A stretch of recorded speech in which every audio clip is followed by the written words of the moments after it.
your goal for the first term is to survive and want to come back.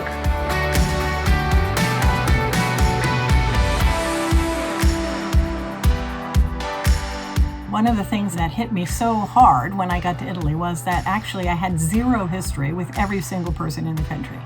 And I remember feeling how painful that was, that nobody had known me before I got there. And I basically said to the Lord, I accept as the cost to coming to this nation loneliness. And it was really helpful to me to give that up willingly rather than having it taken out of my hands. You will build relationships in the places that you least expect. I started going to the gym so that I could be more active, and I have lots of friends from there now. In some places, you'll have more relationships available than you have time to give to them. So you'll want to choose who to invest in, and you want to do that with your eyes open.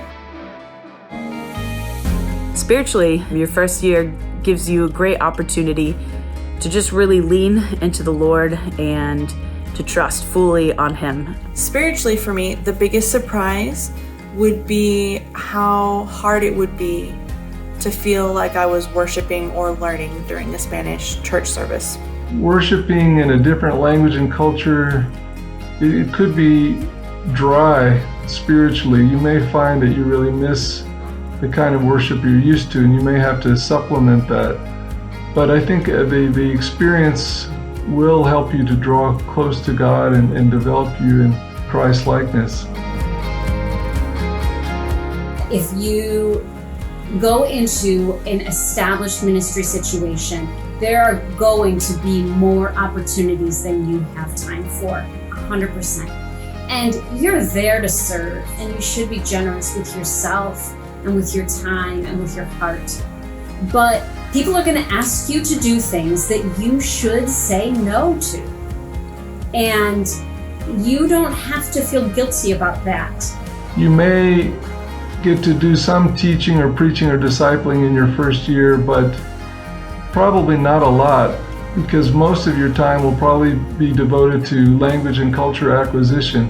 And I think it's good to think of that as a ministry.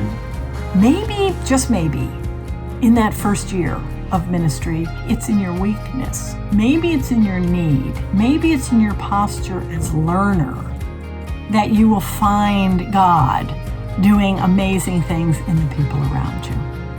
My Europe director reminded me that the mission started as soon as I got here and not as soon as I got started in my job. Adapting to a new culture is mostly an attitude. It's an attitude that says, even here, even in this place, I can find redemptive things, I can find beautiful things. What might surprise you is that you may find additional subcultures that you have to adapt to as well. And that's what we found in our first year, and it totally blindsided us. But it turned out that Faith Academy itself, the school where we teach, had its own subculture that was different from Philippine culture and very different from American culture as well. I could tell dozens of stories about mistakes and funny things that I've said, and I think all of that is just part of the experience, and you have to learn to laugh at yourself. So I would encourage you before your first year or within your first year to just accept those humiliating moments and write them down, journal them, remember them forever. They become some of your best stories.